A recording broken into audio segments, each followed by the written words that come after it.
Let's also bring in Energy Secretary Sharon Garin. Good morning, Sec. I know that you only have 5 minutes. You're a very busy person right now. So can you very quickly summarize for our viewers, our consumers here, what they can expect in terms of the fuel and electricity prices, and what is the DOE doing about it? I have time for you. Don't worry. Oh, great. I will take all that time you can give us.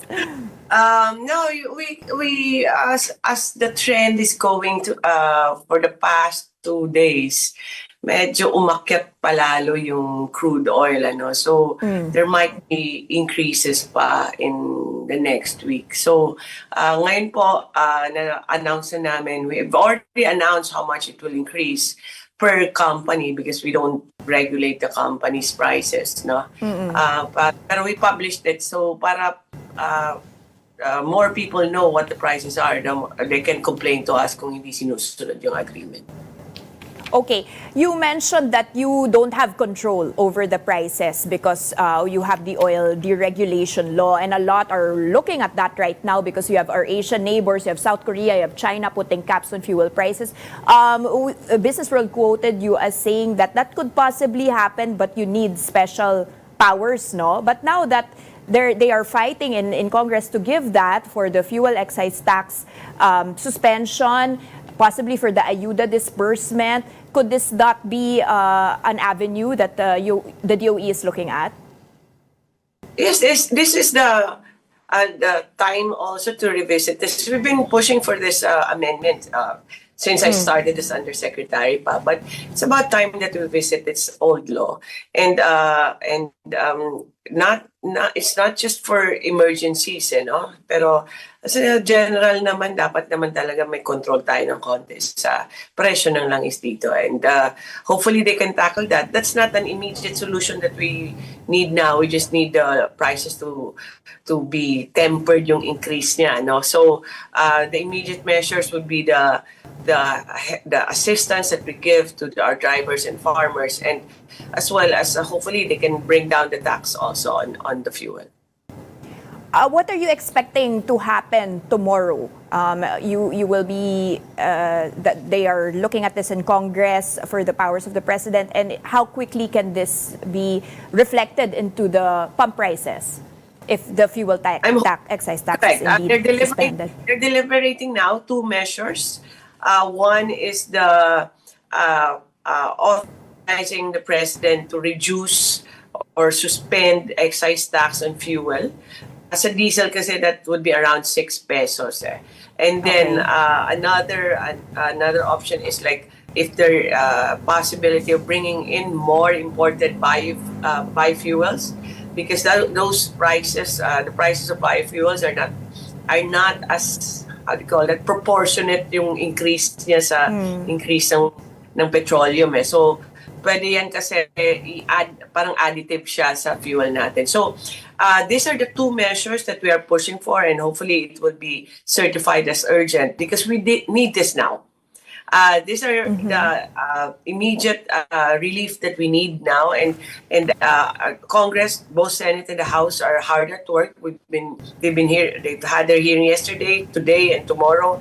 Kaya tuloy-tuloy po. Sana po ma-approve nila before they go on recess next week. Okay. Let's go back to the pricing of the gasoline stations. As per our count, something like 71 were flagged and 55 were issued possible fraudulent pricing. How can we determine if these are fraudulent pricing? How can the people determine this for themselves? Kasi there's a hotline pa nga whether it's just part of their costing, as you mentioned, di ba? Paiba-iba kasi yung costing. How can we understand kung fraudulent ba to or part lang yan by oil deregulation, tapos bababa naman? So every Tuesday, nagsa-start yung bagong presyo, or we announce the price, no? So we announced the price yesterday for today's prices announced. We've also issued a directive na dapat walang galawan, no? No unreasonable or unjustified increases. So we've issued that already last week. Para for the time being na dapat walang unreasonable profiteering, let's say. So So for us, kasi, so ang ginawa namin yesterday was publish the rates.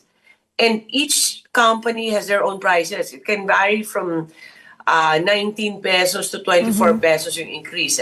Pero what happened last week was when there were rumors and there was panic about the impending price increase, marami po sa gas stations started increasing their prices already, which was not justified. So that's why we issued so-cost orders to them, giving them 24 hours to defend themselves.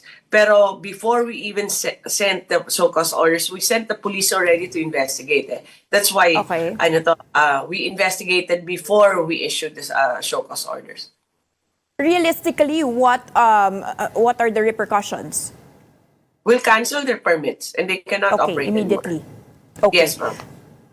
There are also reports, we have reporters on the ground seeing out-of-stock placards in gas stations. Well, what does that mean? Totoo bang may shortage or is that another way to manage the pricing? Now, and what can be done? There are valid and justified and unjustified reasons for that. One, kasi pumila yung mga tao at magpaggas and their storage is only limited. Baka naubos naman talaga.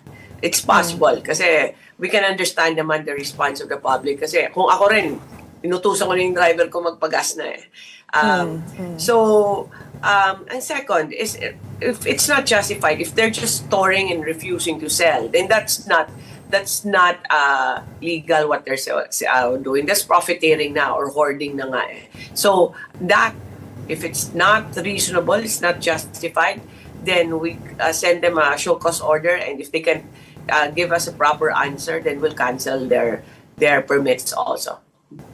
Sec, just going back to tomorrow's deliberation on the excise taxes, because a lot are watching that because malaking baba ng presyo, hindi pa tayo sure dyan. What are you, as a DOE, speaking with the DOF on what's a good compromise here? If it's just DOE, then our mandate is to get the lowest price for fuel and electricity. Yeah. But I do understand that there are fiscal limitations in that sense kasi hindi naman pwede na i-negative natin kaagad at will affect also the basic services. Kung may ayuda tayo, baka affected yung ayuda din natin because we're losing a lot of money because of the excise reduction. So they're doing the simulations now. The situation is fluid because anything can happen. It can go up or go down. But they're doing several scenarios. So they're checking if it's 2 months, 3 months, or how much being reduced, 2 pesos pa, 4 pesos, or lahat. So it's something that I would leave to the economic managers. Kasi sa kanila yan and it's their proposal actually, DOF, yung reduction of excise tax. From a broader perspective, now there's focus also on why we only have 1 to 2 months reserves. Is this something that can be reviewed? You have Japan with 1 year reserves, so parang how can we make sure that this situation is more, let's say, manageable in the future? Yeah, I agree. It gives us so much instability. Unfortunately, we have been lagging in the exploration part because I do believe that we have resources in the Philippines, whether oil or gas. Gas, at least now we have one additional na exploration. And now, and last year, we really ramped up exploration contracts. We should have done this 10 years ago. So one of the our faults, including my department, is the exploration of our gas and oil fields. Kasi that would have been minimized our exposure to the international market. Second, about the stocks, because Japan is a refinery, so does South Korea and some of these countries. We only have one. And that limits our capacity to have a buffer.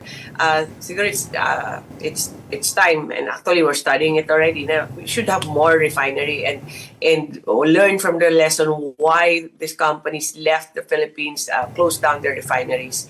Baka kailangan better better conditions for this kind of investment. At least ma-assure tayo. Second, ang stocks na what you mentioned, why do we have less or just this much? No? Actually, it's more than what we require. We require 15 days actually na buffer nila.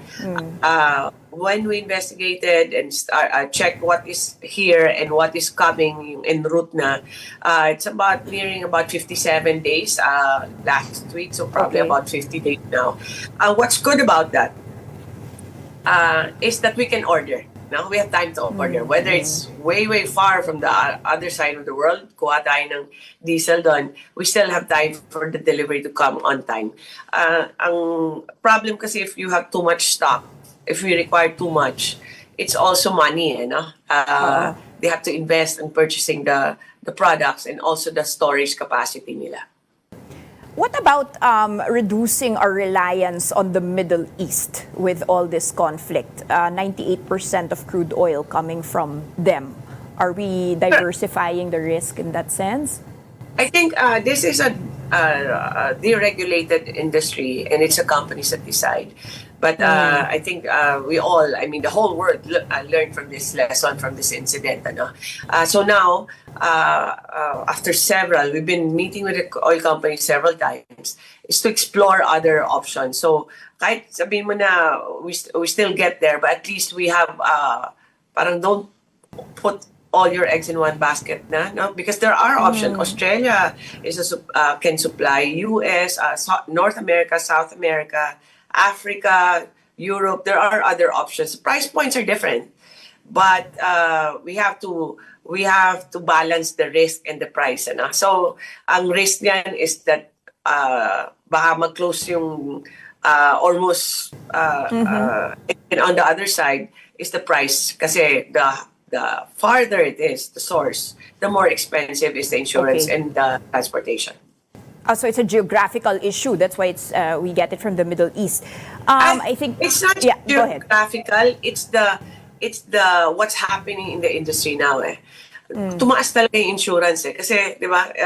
If you go to Strait of Hormuz, baka bombahin ka ng either side. So the insurance companies are putting a high premium, or in fact not giving insurance na. Okay, let's turn our attention to energy and electricity, and we might be seeing, second round effects of inflation on the electricity costs. You have Sec Edilion saying 16% rise in electricity costs if the war continues. Can you comment on that, and if there is any way for the, at least it's regulated to some extent, no, compared to oil? Yes, I was the one who said that during the hearing yesterday. Because we attributed to Edilion. Go ahead. It's okay. Baka siya yung sisihin It's 16% if we go business as usual. So for us, kasi that means DOE has to do double the work to minimize this effect and to avoid that much of an increase. Kaya interventions have to be done by especially DOE and of the other agencies also para ma-avoid natin to. And we're trying to look for other sources of electricity, other sources of fuel. How do we play the market now? So many things. Are there renewable energy companies that can magbato na ng electricity in sa grid natin? So many options we're trying to explore now. We're having a core group with ERC, IMAP, DOE, and all the other agencies para how can we temporarily keep the prices at a reasonable rate. Those are things that we are attempting, and hopefully we can do that. It's a challenge for us, but with that, knowing that means that we have to, at least we can plan. All right. Well, all hands on deck today, especially the government, especially tomorrow, and good luck with that. And we are looking forward to positive developments on that front. But also, I wanted to lang na we're trying. We're really, I'm optimistic about the supply, and we're making sure that whenever you go to your gas station, meron gas. No, may mga areas na talaga na nauubusan dahil ang daming pumila. But that's what the government is trying to do, and hopefully the public can respond. Na we can also be responsible with our consumption, the fuel. Savings, and let's try naman to minimize or bawasan yung gastos natin para we all help each other. No? We all help our country. Thank you. Let's get through this together, and thank you very much for spending your morning with us. Thank you. Thank you, Energy Secretary Sharon Garin.